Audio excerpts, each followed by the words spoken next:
నాది నాది నాది నాది అంటావు. ఏది నీది చెప్పు? ఈ ప్రపంచం మీద ఏది నీది చెప్పు? నీదేమని చెప్పిందా?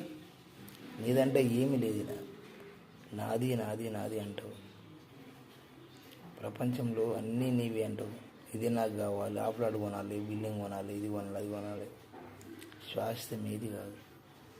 ఎండాకాలం 4 నెలలు, వర్షాకాలం 4 నెలలు, చలికాలం 4 నెలలు, 3 నెలలుగా 3 నాళ్ళ 12 నెలలు కలిస్తేనే సంవత్సరం అవుతుంది. అంటే దానికి అర్థం ఏంటి? మనిషి జీవితానికి గ్యారెంటీ లేదు. అర్థమైందా? ఈ 12 నెలల్లో ఎప్పుడేం జరుగుతుందో, ఏ క్షణం ఏం జరుగుతుందో ఎవరికి ఏమవుతుందో మనకు తెలియదు.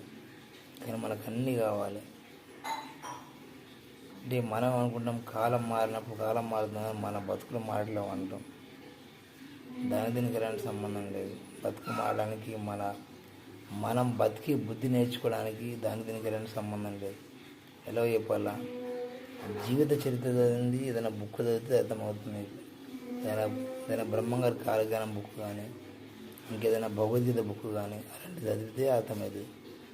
జీవిత చరిత్ర వేరు, మనం కొని పెట్టుకున్నాయి నేను చెప్పే ఇలాంటి అన్న మాటలు వేరు.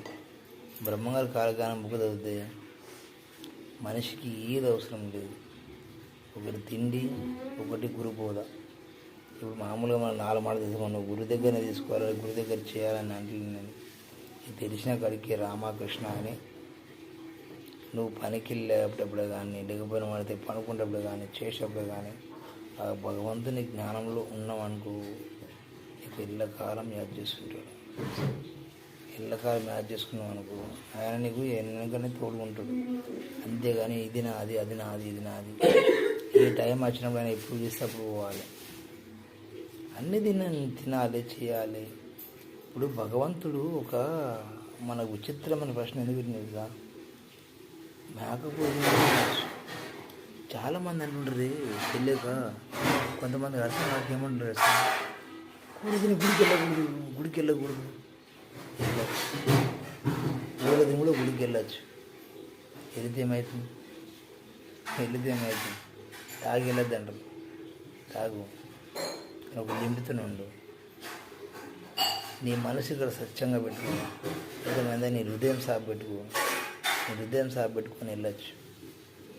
కానీ నీ హృదయం సాపులేదు, నువ్వు ఎంత స్నానం చేసుకొని వెళ్ళినా వేస్ట్. హృదయం సాపంటే గుర్తుకొచ్చింది. హృదయం సాపంటే లోపల నుంచి మైలు లేకుండా, లోపల మైలు ఉండద్దు.